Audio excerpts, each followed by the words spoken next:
To read the mind of anyone, you need to know three techniques.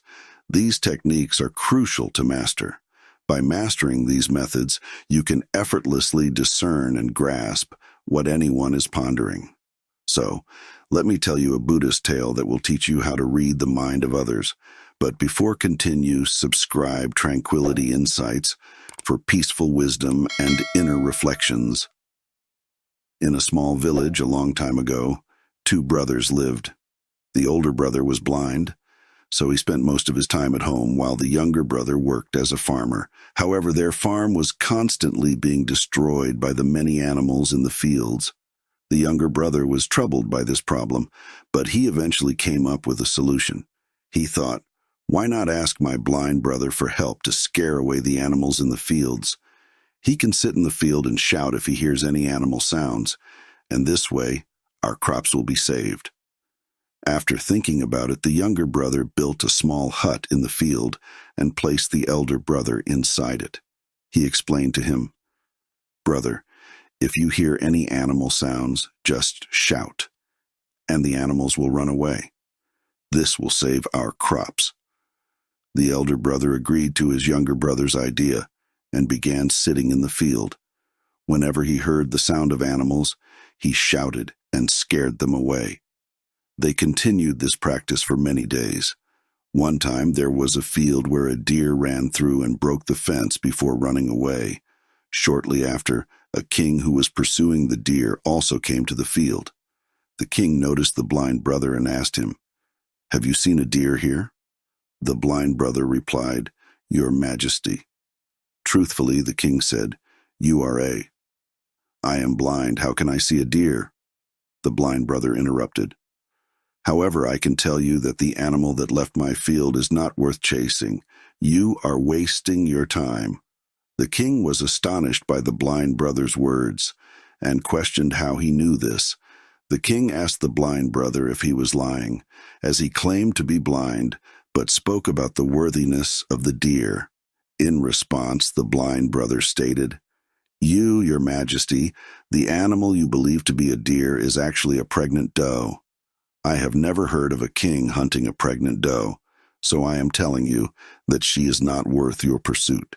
You should not waste your time chasing after her." The king was left astonished upon hearing this. He was unable to comprehend how the blind person could identify the doe as pregnant. He pondered, how can a blind person know this? How can he be sure whether the deer I am chasing is pregnant or not?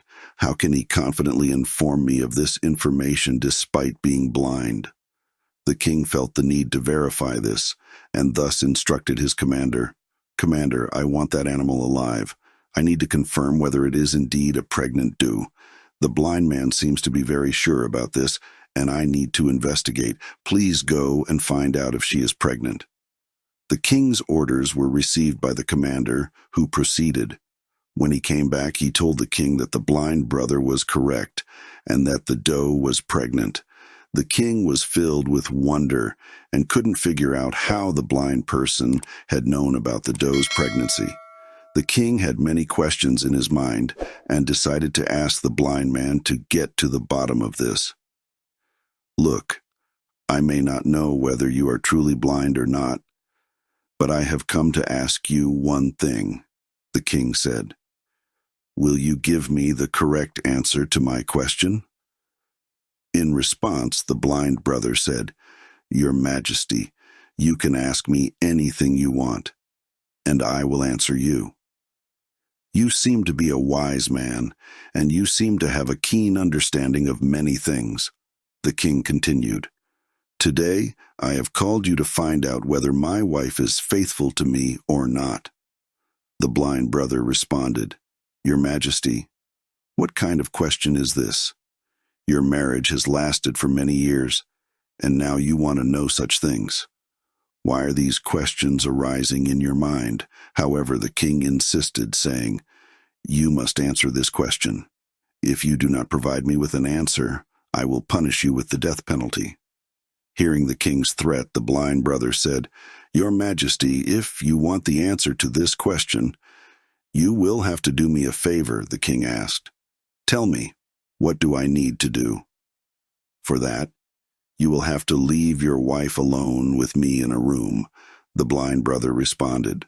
The king was initially angry upon hearing it, but he eventually agreed to the request and ordered his commander to leave the blind brother and the queen alone in a room. At that moment, the blind brother expressed his desire to touch the queen. Upon hearing this, the queen became furious and started beating the blind brother with her hands, feet, and all her might. Afterwards, the blind man somehow managed to escape and went to the king. Then the blind brother told the king, "Your Majesty, your wife is unfaithful." The king, enraged, drew his sword and went to the queen. Then the king asked a question, warning her that any falsehood would lead to her execution. He asked if she was faithful or not, to which the queen replied, "Your Majesty, you may as well kill me, but I am not faithful." The king was overjoyed because everything the blind brother had said was true. Upon hearing this, the king immediately went to the blind brother and asked, "How did you know that my wife is not faithful?" The blind man replied, "Your Majesty, it's quite simple. I told your wife that I wanted to touch her, and she became so enraged that she started beating me. When I told her that I wanted to touch her, she could have refused, but instead, she began to beat me, and in the process, she touched my entire body. Now you tell me," he continued, "how can such a woman be faithful?" The king said, "You are quite wise. All right then, let's proceed," he added. "Answer one more question correctly, and I will let you go from here." The king then asked, "Tell me, am I truly my father's son or someone else's?" To this, the blind brother responded, "Your Majesty, why do you bother with this question? No matter who your parents are, you are the king of this state, so let this question go." But the king insisted, No, I want the exact answer to this question. Otherwise, this question will always bother me." "So, I want to know the truth," the blind brother responded. "Your Majesty, I can tell you right now whose child you are, but before that I want you to promise that you won't get angry with me," the king said. "I promise I won't get angry with you," the king promised. Then, the blind brother said to the king, "You are indeed your father's son, but you are also under the shadow of a miserly merchant." Upon hearing this, the king rushed to his mother. He asked her, "Mother, please tell me the truth. Am I truly my father's son or someone else's? If you don't tell me the truth, I will give up my life right here." To this, the king's mother said, "Son, you are indeed your father's child, but you are also under the shadow of a miserly merchant."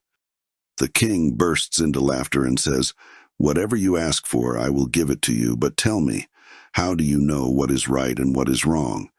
How can you provide such accurate and precise answers?" The blind brother said, "Your Majesty, I am blind by nature. If I had eyes, I could easily understand anyone's thoughts. The mind has its language, and this language can be seen in the actions of a person's body. By observing a person's eyes, lips, the way they work, and their activities, one can understand what is going on in their mind. Based on this, we can know the thoughts of anyone. But I am blind, so I perceive through actions. If I want to know something, I have to assign a task to the next person to see how that person works and how he does the task. And based on that, I can understand what is going on in his mind," the king asked. "So does that mean I can also know someone's thoughts?" To this, the blind brother said, "Certainly, you too can understand anyone's thoughts. But before that, you need to work on yourself. And that work is to calm your mind and bring your mind into the present. For that, today, I'm going to tell you 3 ways, and these 3 ways are very easy and simple. But Your Majesty, before that, you have to do one thing. Focus your mind. When we focus our mind and merge our mind into the present, we can understand the thoughts of others because that person is thinking in the present, and we also have to bring our minds into the present. Only then can we understand their thoughts. If we are thinking about past events, How will we know what the next person is thinking in the present? Because we are immersed in past events. To know anyone's thoughts, first and foremost, we need to focus our minds and bring them into the present. After that, the blind brother told the king, "You pray to, yes, your majesty. I will tell you the 3 ways by which you can easily understand anyone's thoughts." Then the blind man says to the king, "O king, the first method is to pay attention to the eyes. The most important thing when we talk to someone is to look them in the eyes, because eyes don't speak, but they say a lot. If we learn to understand the signals in a person's eyes, we can know what is going on in their mind, what they are thinking, and what they are about to do. I don't have eyes myself, but I learned this skill from the Revered Gautam Buddha many years ago. He was my teacher and guide. I used to have eyes back then, and I could understand people's thoughts solely through their eyes. So, if you also want to know the thoughts of others, you should focus on their eyes, such as their gaze, where they are looking, and in what direction. If their eyes are wandering here and there when you're talking to them, it means they are searching for a way to escape from the conversation, and someone might be lying. If the person is avoiding direct eye contact, it means they're afraid that their lie might be exposed and people will learn the truth. But if their eyes look at you without moving, they are probably honest and interested. They want to talk to you and share their thoughts. Also, see how their eyebrows move. If their eyebrows go down while they look away, they might be thinking hard or worried about something else. If their eyebrows go up and their eyes get big, they might be surprised or curious about what you say. Also, see how big or small their pupils are. The pupils are the black part of the eye. If the pupils get bigger, it means they like you or what you say. They are excited or happy.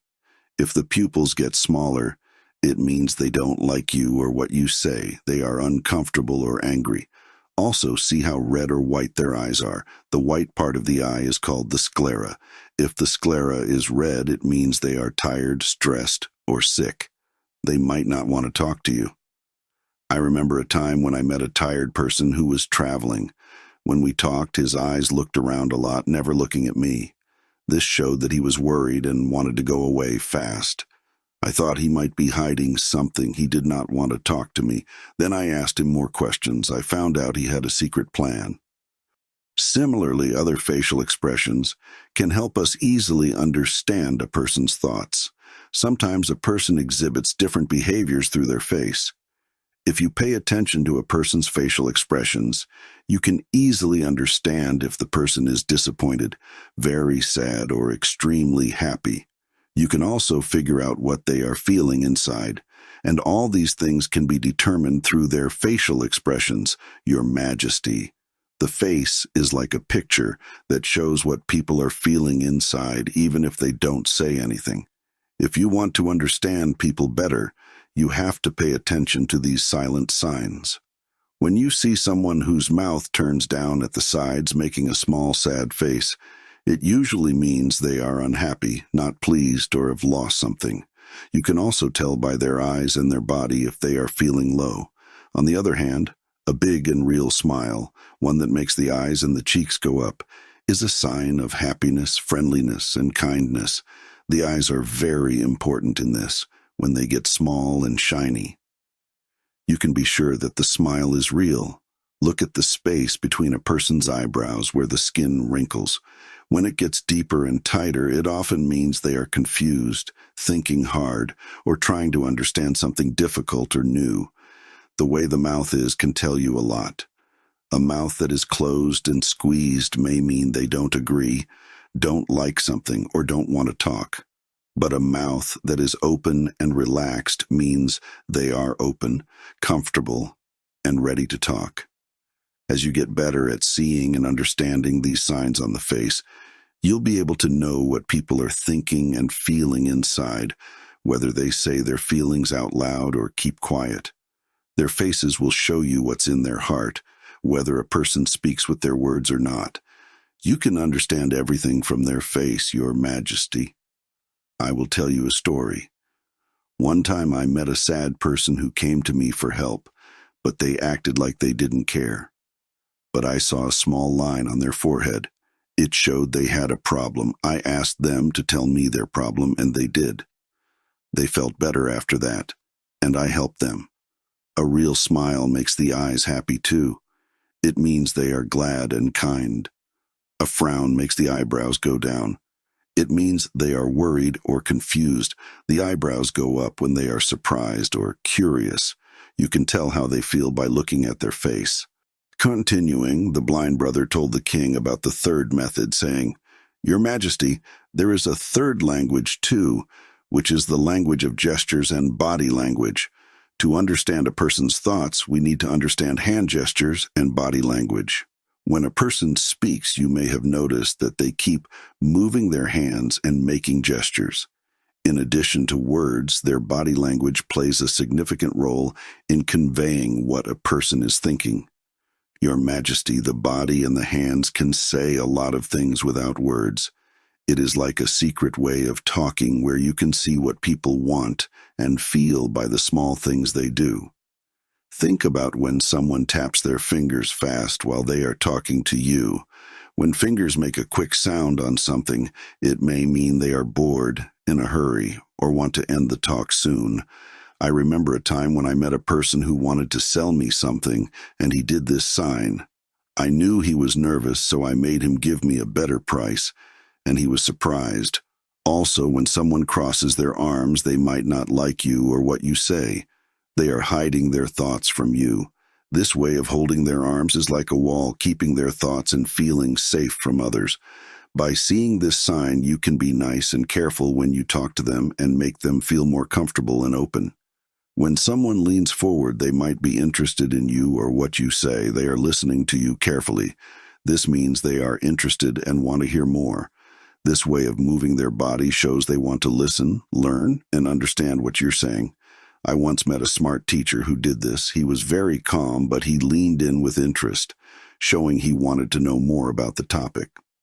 Sometimes people who touch their faces a lot when they talk to you can help you know what they are thinking. It often means they are worried, thinking hard, or having a big idea. These small touches show you what is going on in their mind and heart. To be good at understanding others by their body and hands, you have to be patient, watch carefully, and appreciate the things they don't say. These small but important signs, like a quiet book, show you the feelings and thoughts that are hidden inside them and let you connect with them better. If we pay attention to these three methods and understand them correctly, we can quickly know what's going on in a person's mind, how much attention they are giving to our words, and what's happening in their mind. However, before that, you have to focus your mind and bring it into the present. Only then can you pay attention to all these actions, understand them, and realize what's going on in the person's mind. Otherwise, if you are preoccupied with past events or plans, you will never pay attention to the person's body language, and you will never understand what's happening in their mind, what they are thinking. You may have seen many great saints and enlightened beings who look at you with great calm and can tell you what's going on in your mind and what you have come to learn from them. The biggest reason for this is that they can read you and understand you because their mind is focused and peaceful. And that's why they can easily understand your thoughts. As we come to the end of this Zen journey, Tranquility Insights team would like to express our deepest gratitude for your incredible support on this journey. Subscribe now to Tranquility Insights for peaceful wisdom and inner reflections.